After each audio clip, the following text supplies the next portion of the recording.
So I want to talk a little bit about the environment that we're in today, but before I get into that, I want to talk a little bit about different types of investing. So we all know that there's kind of top-down macro investing that a guy like George Soros uses to short the British pound, and there's a type of investing that we do, which is kind of bottom-up value investing, where we look for opportunities one at a time.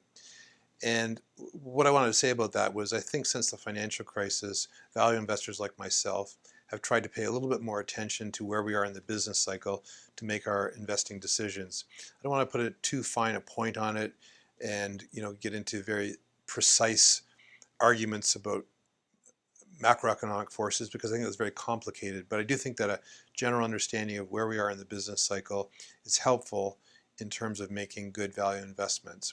So let's just talk about where the environment seems to be right now. There's a lot of volatility going on. People are wondering what's going on with the market, what's going on with the economy. There's conflicting signs. What I believe generally is that we've been in this period of a decade, 10 years of kind of manufactured monetary policy to get us out of what was a disastrous financial crisis. And that that easy monetary policy has resulted in certain securities having done well, certain sectors having done well, and some of them are even perhaps in kind of bubble territory. Now, as that monetary stimulus is being withdrawn because the economy seems to be back on a normal footing, I believe that there's going to be a rotation, as there has been in the past, of capital from those types of securities that have done well with the assist of easy money to those types of securities that tend to do well at the mature end of the business cycle. And that's where, in general terms, we would prefer to be positioned.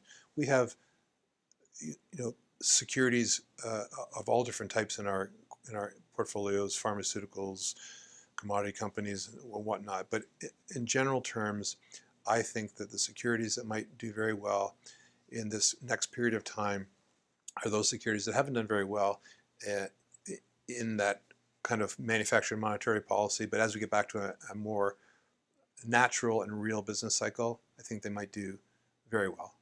And so that's how we incorporate a little bit an understanding or an attempt to understand the business cycle into our bottom-up value investing.